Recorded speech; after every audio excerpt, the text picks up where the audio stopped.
Hey, I want to talk about some compulsions that we might not think of as compulsions, especially, especially when you have like the pure O type.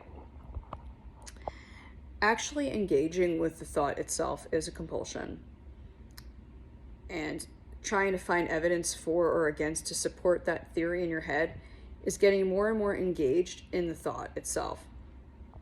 So you kind of have to look at it like, I don't know if you've ever been in English class, social studies, whatever, where they have a debate class and like you have to pick a side, right? And the argument will just go on and on and on. But you need to notice that the argument itself is irrelevant to your life and what's actually happening in reality. So if you can take a step back and notice that any mental engagement with the thought itself is also a compulsion, you need to cut out that part. So the tricky thing is noticing when you're getting engaged, because sometimes you don't even know that you're in it.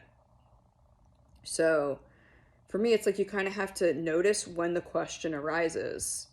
That's when you have to stop it. And this isn't coming from a place of curiosity, but that place that's like fear and intrusive. It's like it comes from a sense of urgency, and that's how you know if it's actually a question worth answering. So if it's coming at you as a threat, and if you're trying to come up with like, oh, am I a good person? Am I a bad person? Anything that has to do with like morality is another good example. Like, or thinking about what other people think of you and going back and forth. He thinks I'm a good person. He thinks I'm a bad person. These are the reasons why he thinks I'm a good person. So whenever you're engaging in that mental tug of war, that's how you know you need to drop the rope. So this is a very, this kind of compulsion gets overlooked because we just think it's like, it's an, like, I don't know, it's an obsession, and the way to keep getting our way out of it is to argue a point. But that is going to get you more and more involved in that cycle. So the real thing you need to do, and I've come up with this decision that, like, sorry for going all over the place, but our OCD is not an authority figure. So we've kind of like assigned this thing in our head to be an authority, where you kind of have to just see it as noise. It's mental noise, and it's just rambling. And another metaphor I've equated it to, and we are by no means schizophrenic, but you kind of have to start viewing your OCD as like a schizophrenic person in your head.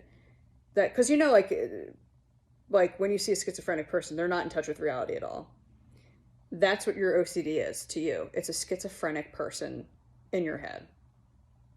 So you have to start viewing it as this mental noise maker that tries to pull you in. So I've kind of been throwing out a lot of different metaphors, but mainly it's that you need to notice that the argument and the arguing itself is a compulsion. And you have to just, instead of trying to find ways to support your theory or dispute your theory, you have to just stop that thought process altogether and look outside and say, this whole thing that I'm doing right now is a compulsion, and it doesn't really serve any purpose, and it's not connected at all to your reality. This thought in your head, this schizophrenic person is not an authority figure in your life. And again, it's not connected to reality. I hope this helps.